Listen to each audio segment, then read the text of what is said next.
my friend. The clock is wrong. I know it's wrong. That's what I was just telling Katie. It is 4:30. Okay. Take the battery off out of it. Yeah, we need to do that.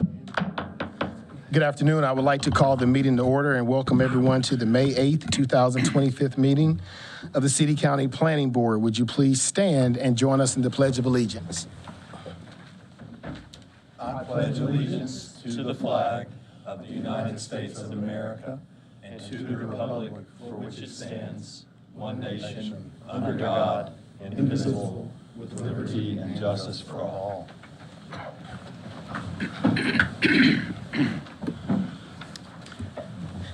Today's meeting is being broadcast live on TV 13 and will be rebroadcast at 10 a.m. Friday morning and again at 4 p.m. Sunday afternoon. Our first order of business today will be the consent agenda. These are items for which the petitioner is requesting withdrawal or continuance, or items for which staff has recommended approval and no one is signed up to speak in opposition. For public hearings today, each side will have a total of 12 minutes. There will be no rebuttal period. Once the public hearing is closed and the board goes into work session, no one is permitted to speak unless a planning board member addresses them for a question. For general use district zoning requests, the planning board must consider the full range of uses allowed in the zoning district being requested. The petitioner may not refer to a specific use for the property. For special use district zoning requests, however, the petitioner must identify the intended use or uses of the site and give specific details on how the site will be developed. Items under Section B of the agenda will require final action by the appropriate elected body, either the city council or county commissioners. As such, votes taken today by the planning board concerning these items are recommendations that will be considered by the elected bodies during their review of the request.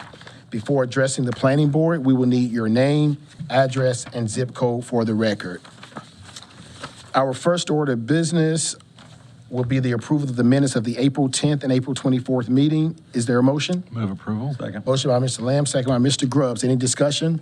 All those in favor, sign of aye. Aye. Opposed, the same sign. That is unanimous. All right, I'm now going to call on Mr. Brian Wilson to review the consent agenda for today. Good evening, Mr. Chairman and members of the board.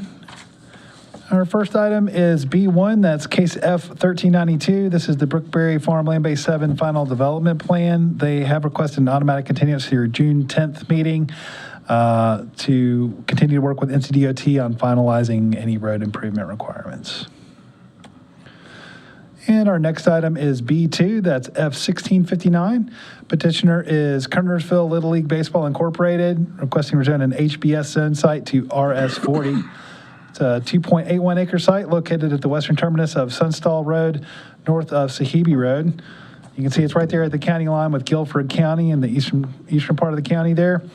The site is entirely surrounded by RS40 zoning and AG zoning there just to the west. Just a little bit of context. This was zoned back in, I think it was the 80s, for the single use of outdoor recreation for the baseball fields. And aerial may not do it justice, but there are 3 baseball fields there today, and then there's a little pavilion building on site as well. You can see that single-family neighborhood there to the south and southeast, and then the mixture of woodlands and fields there to the north and northwest. There is no parcel-specific land use recommendation. This is in the rural policy area. However, the Northeast Rural Area Study does generally recommend a large lot residential development within the immediate area. This rezoning is effectively a reversion back to the original zoning before it was rezoned back in the 80s. Staff does recommend approval for this rezoning request, and I'll be happy to answer any questions. Any questions for staff? All right, no one has signed up. Is anyone here opposed to this recommendation? We have some back there. We do have someone. Okay, then we need to take this off the agenda, consent agenda. Right. We will come back to this since we have to go into a public hearing. All right, so again, for the record, we'll be taking item B2 off the consent agenda to the public hearing.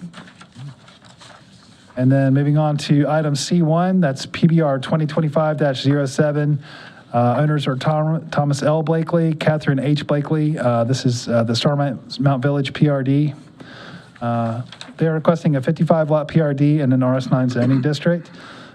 Site is approximately 13.41 acres, located on the east side of Starmount Drive, north of Jandell Lane. You can see it's just north of Motor Road there, and just at the far northeastern corner, you can see Old Rule Hall Road there, just to give you a little bit of context. And this is the proposed site plan. It does show a single access point onto Starmount Road. They'll be terminating both the north and south and cul-de-sacs, and it's going to be double loaded on either side on the entrance street.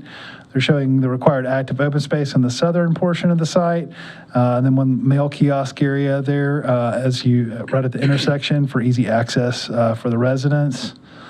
The site plan does meet all UDO use-specific requirements, and staff does recommend approval for this request. Move approval. Second. Motion by Mr. Lamb, second by Mr. Grubbs. Any discussion? All those in favor, sign of aye. Aye. Opposition? That is unanimous. Okay, our next item is C2. That's PBR 2025-08. Owners are Ann Elizabeth Sink, John George Sink, and Fellowship Baptist Church. This is the South Oak subdivision. It's a 154-lot PRD request in RS9 zoning district. The entire site is about 46.64 acres, and it's located at the northern terminus of South Oak Drive, north of Teague Road. You can see Thomasville Road to the north off-site there. And just a little more context, this is a recent subdivision, Fiddler's Landing there. It'll be kind of across the creek there. That's building out now. And this is the overall site plan. You can see the two proposed street connections. You've got this full connection here next to the church on the eastern portion of the site, and this will be connecting into an existing subdivision street on the western side. The stream does prevent any connectivity with the subdivision to the north as mentioned. However, staff has worked with the petitioner to provide a stub connection to the north in case that area does develop in the future. That's the closest rational connection to Thomasville Road to the north, should that ever develop. The site plan does show excellent internal connectivity. This is kind of potted off with the internal stream. Shows all required active open space areas. And the site plan does meet all UDO requirements. Again, I'll just kind of show you a blow up of each individual section. So this is kind of the eastern side. This would most likely be your phase 1. And then it shows that northern stub. And this is the western connection here. That will likely be phase 2. And as mentioned, did want to mention they are showing the required greenway easement along the southern bank of Fiddler's Creek, and they are also volunteering a public connection to that greenway from the terminus of this spine road here. Again, the site plan does meet all UDO requirements, and staff does recommend approval. Be more than happy to answer any questions. Move approval. Second. Motion by Mr. Lamb, second by Mr. Grubbs. Any discussion? All those in favor, sign of aye. Aye. Opposed, the same sign. That is unanimous. All right, and our last item on the consent agenda is C3. That's PBR 2025-09. The owner is Flow 96 Radio LLC. This is the Wake Forest Christian Study Center, requesting a limited campus use in the RS9 zoning district. It's a 0.66 acre site located at the northwest intersection of Friendship Circle and Polo Road. You can see the campus right there. That's the C zoning there, right across the street. It's kind of catty-cornered to this side at the intersection.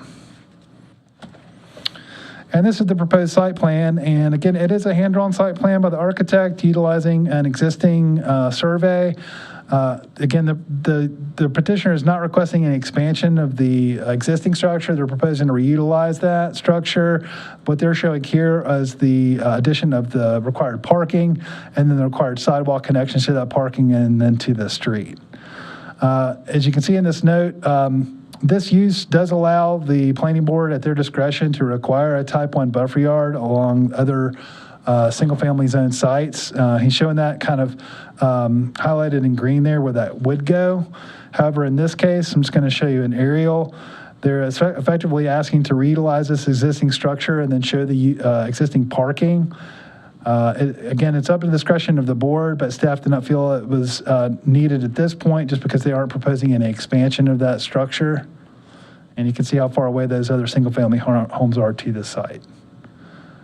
Therefore, unless the planning board wants to volunteer that, staff did find that the plan does meet all other UDO requirements and recommends approval of this request as shown.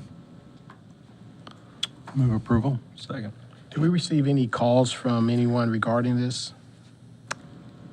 No, sir, we did not. Okay, we have a motion by Mr. Lamb, second by Mr. Grubbs. Any discussion? All those in favor, sign of aye. Aye. Opposed, the same sign. That is unanimous. All right, and that concludes the consent agenda. We'll move on to our public hearing item for this evening. Mr. Chairman, we'll go back to item B2, and Brian did a good job of teeing that up. We'll pull the presentation up, but I guess what I would say is we'll be glad to answer any questions that the planning board may have, but at that point, I think we can just turn it over to the folks who've made application and then the opposition. All right. So we will now go into a public hearing for case 1659. As a reminder, in the public hearing, each side will have 12 minutes. There will be no rebuttal period.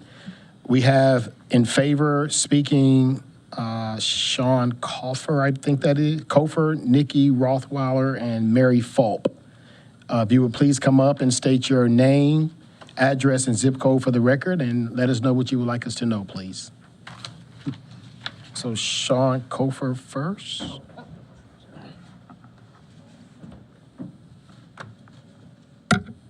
Good afternoon. My name is Sean Kofer, 454 Hopkins Road, 27284 Thank you. in Kernersville. I've been part of the associated with Kernersville Little League for about 20 years now. There was a time that these fields were used because we had just a huge amount of players, so we needed these fields as practice fields because we did not have the space at the existing Little League. It's been about 5 or 6 years since we have used these fields in that manner. Every once in a while there's one team or something that will go down there for practice, but the fields have not been maintained like they should have been, like they used to be. Not really the best neighbors with not being able to cut the grass and everything. We have fewer board members, so we just don't have the resources to go down there. So we put this property up for sale, and part of that is being rezoned. Okay. Are there any questions for Mr. Kofer? So they're not being used. They're not being used by Kernersville Little League at all anymore. Are the regular fields nearby? The regular fields are right up County Line Road, so less than I've seen it. Yeah, less than 5 minutes away from that park. So Okay. Thank you, Mr. Kofer. How much time left? 11 minutes. 11 minutes. Nikki Rockweiler, okay. If you can state your name, address, and zip code for the record. Nikki Rottweiler, 7088 Avonbury Circle in Kernersville, 27284. I am Kernersville Little League's real estate agent. When they had approached me about selling the fields, because of it's nonprofit, the maintenance on the field is high. It's sending funds to take care of the field and the liability of existing structures that are not being taken care of. And they would rather use those funds to support the fields they are using and the program. One of the things we talked about when selling the field is that should be house. It should be a house in there. It's residential. Everything around it's residential and ag. And so they had approached me about wanting to sell it and wanting to get it rezoned residential because they feel like that's the best use for that land. Okay. Thank you. Any questions? Thank you, Ms. Rockweiler. And Ms. Mary Fulp, how much time is left? 10 minutes. You have 10 minutes, Ms. Fulp. Okay. My name is Mary Fulp. I am the heir to the home at 9245 Sahabi Road for William and Mary Barton. Excuse me, if you could give us your name, your address and zip code. It was 9245 Sahabi Road, And your zip code. 27284. Thank you. You're welcome. The thing I want to let you know is I've spoke to numerous of the neighbors. Everyone wants to see this return to a residential area due to the fact it would be much better service that way. And I just feel like it would just be best to benefit the county for people for housing and homes. Thank you. Any questions for Ms. Fulp? Do they have to be only to her, or can they be in general? They can be in general to any of the proponents. Not that this is in the cards at all, but does the requested zoning allow for a public park if that were to ever be envisioned? Are you asking staff? I'm sorry. I thought you said you were asking the proponents. Yeah. Under the current zoning, no, because it's rec services outdoor, I think is what that would translate to, which is not a public park. You have a standalone use in the ordinance that deal with public park. This was rezoned in 1987 for a use that's no longer in the ordinance, but it transfers to rec services outdoor. Let me reword that then. If the rezoning were approved, If the rezoning were approved and this was RS40, I believe public parks are allowed in RS40 zoning. But again, yeah. you know, a public entity would have to buy that to do it. What other uses are approved in the current zoning? I mean, under outdoor or recreation services? Well, rec services outdoor is a broad category, but you could do lots of things. I mean, you could have a Go-kart golf track. driving range, yes, go-kart track, like I said, ball fields. Now, again, it was approved as an S, so there was a site plan, so they would have to go through a site plan amendment to kind of change the layout, but there are lots of other uses that could be allowed under rec services outdoor.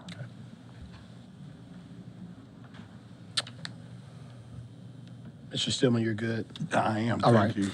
All right, we will now go to the opponents. I don't have anyone listed, so if you're in opposition, would you please come to the podium, state your name, address, and zip code for the record, please. My name is Chantal Mullen. My address is 9219 Sahabi Road, And zip code? 27284. Thank you. And let us know what your thoughts are, please. Sure. Well, I think in a general sense, I actually today spoke to many of my neighbors on Stegall, Sahabi, and Tunstall, and I have several signatures here of concerned residents that we have no idea what's going on.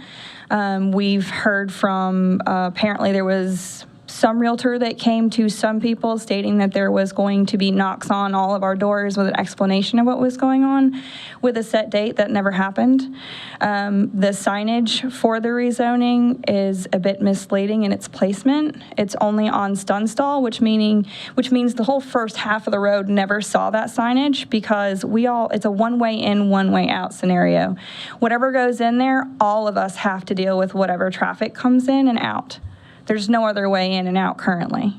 So, and with the notice, I only received this notice because a tiny little sliver of my back property falls within the 500 feet. If you look at the map that we were given, as far as the 500 foot, there are 1, 2, 3, 4, 5, 6, 7, 8, 9 properties that would be affected by this change potentially from whatever traffic or whatever construction or whatever. Not to mention the fact that Tunstall isn't even really a paved road. It's a dirt and gravel road. Sahabi is not it's not a paved road like a main road. It's kind of a secondary road. It's a dead-end road that we all enjoy as being quiet. That's why we all chose to move there. That's why we all chose to stay there. Right now, as far as I could see with the information that was posted online, it says that up to 7 houses can go up there and 65 or 66 trips a day down those roads. Currently, those roads can't handle that. And the way that Tunstall is, if that's really the only route that's going to be in there, because I haven't seen any proposed site plan at this point, that's a dirt road that can't be moved because of wells and septics.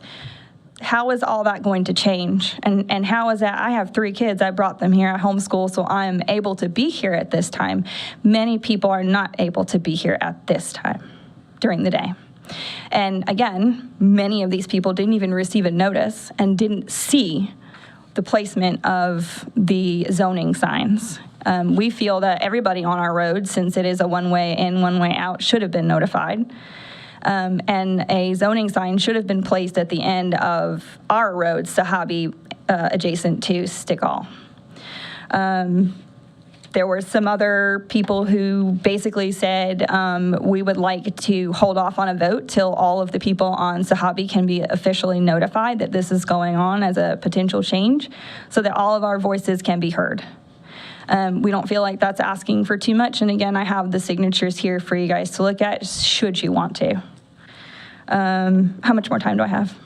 8.5 minutes. Okay, I'm not going to talk for that long, don't worry. I'm just making sure that what they said is being, because a lot of them are older and could not be here. Let's see.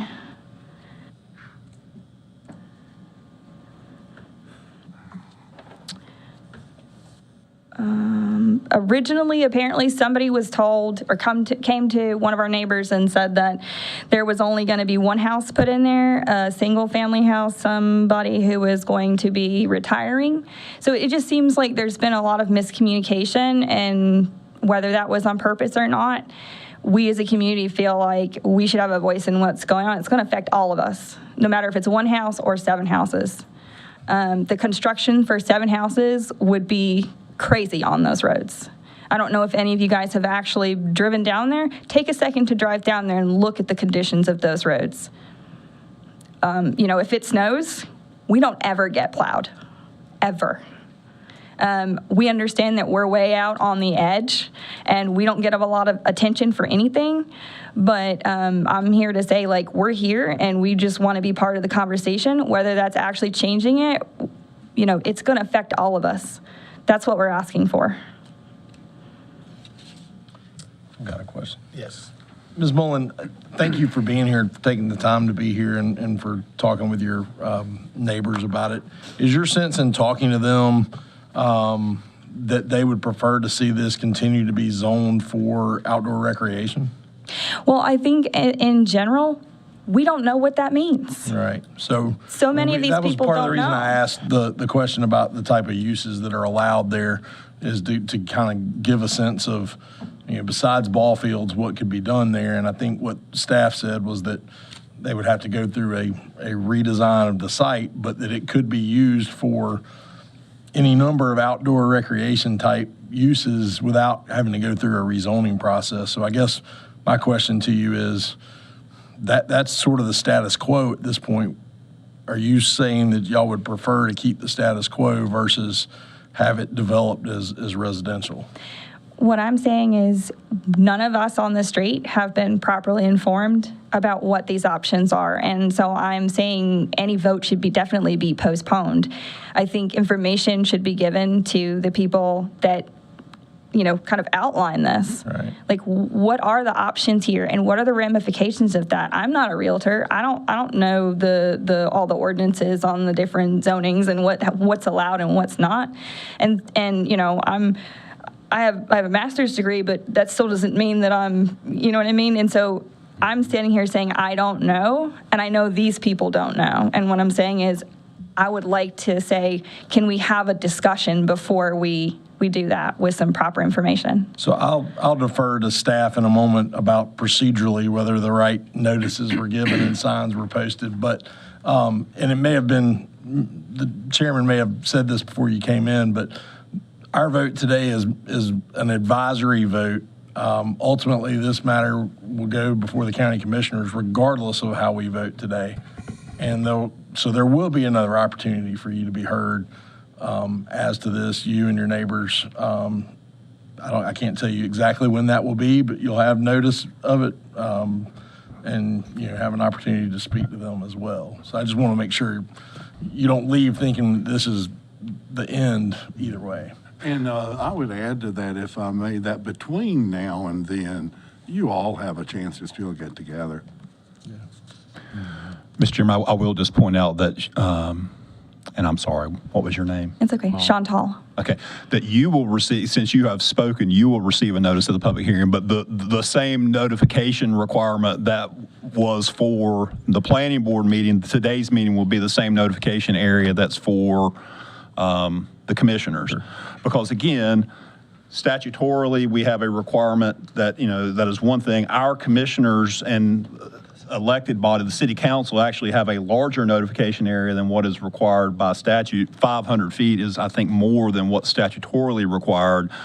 But again, they have elected not to go any further than that, so we can't send notifications further than what is in the ordinance. And my comment was just that it's a public meeting. The agenda's published ahead Correct. of time. So keep an eye on the county commissioners' agendas on their website if you're wanting to know when this is going to be heard, if you're in an area that may not be entitled to notice under the ordinance. And just to add a little further to what Chris said, we did go out and verify that the 2 signs that are actually shown on this image right here were installed within the appropriate time per statute.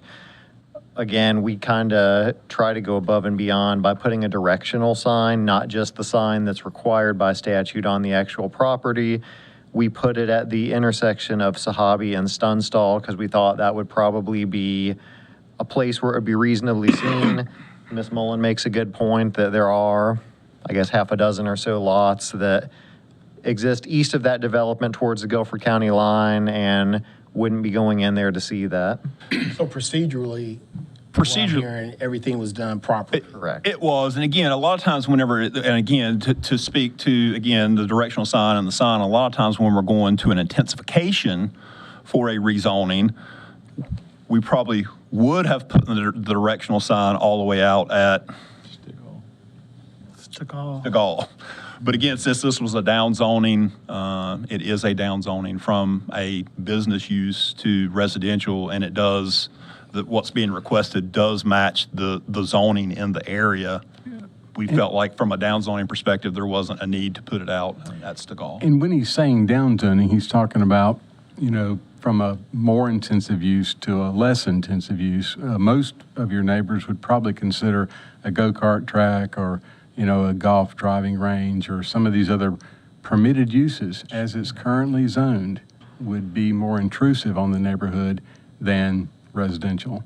And all of that RS-40 that surrounds, not just the parcel that's under discussion tonight, but all of that RS-40 out there surrounding all this property can be developed to the intensity that the petitioners are requesting this property be rezoned to. So it is their intention, and if we approve it, it will downzone or make the property available for fewer uses. I hear your concerns about the road and all that kind of stuff. And if someone comes in with a petition, that'll be part of the discussion. If someone comes in with a petition to build 7 houses, that'll be part of staff's discussion with the developer and everything else. I'm not saying that's what's going to occur. I don't know what's going to occur, but things will have to be done properly for sure. If I could ask a couple of questions, because again, I don't know, none of us really know how this in here works. We didn't see a site plan, but a spot for one. So am I assuming that there isn't one at all? Correct. Go ahead. So Is that required? just to give you a little more context to what Mr. Lamb was talking about, assuming someone wanted to do the full 7 lots, this wouldn't be able to be done at the staff level through what we call the minor subdivision process. This would be a major subdivision, which the planning board is the approval authority on. So yes, that would require a site plan. That would require the review by the Department of Transportation and other agencies that Mr. Lamb was alluding to.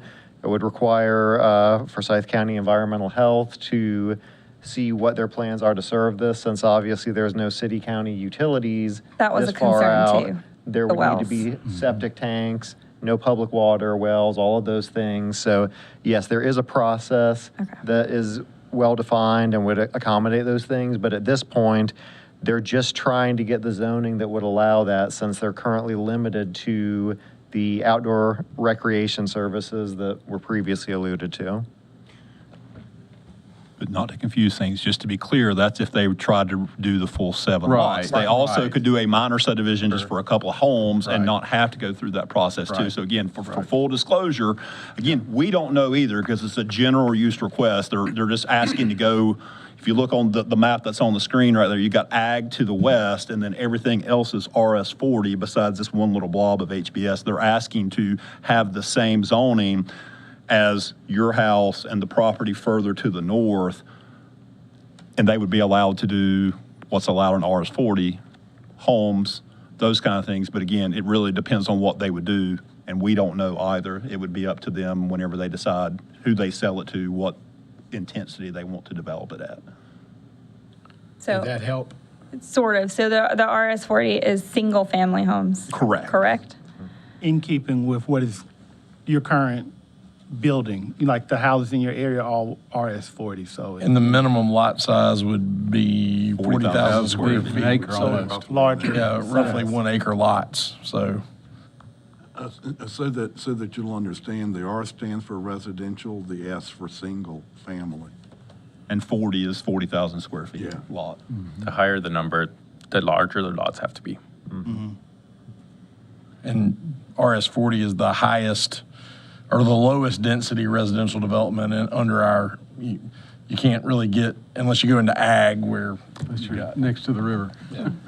Yes, ma'am. I'm sorry. And there was one other thing. Apparently, there was some discrepancy between whose responsibility is Stunstall.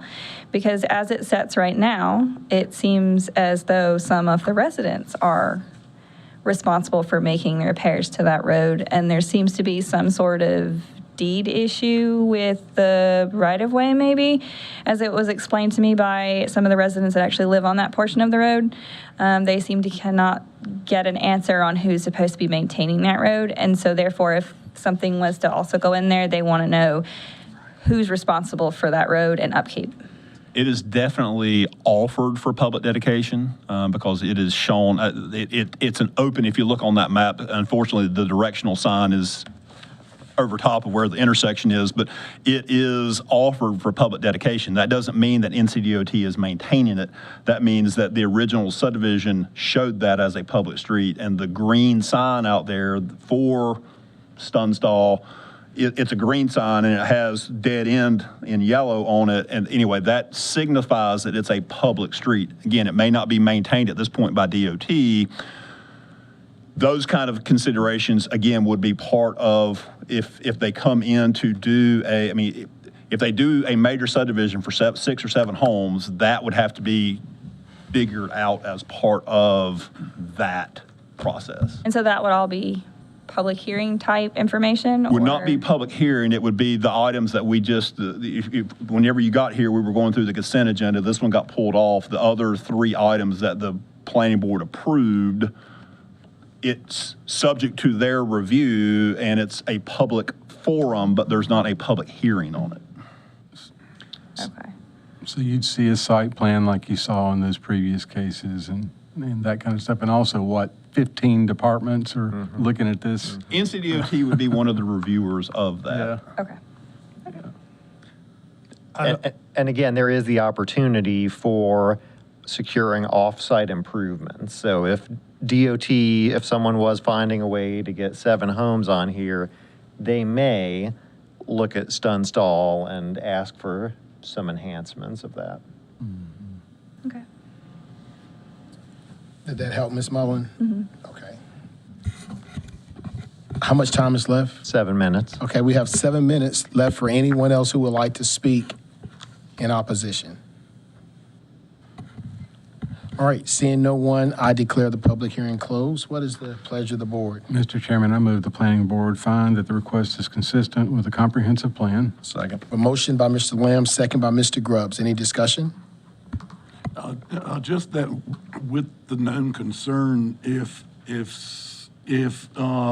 can stay in touch with the staff that's here as things progress and reach out to the folks that have proposed this, I think there can always be some good results that would come out of that.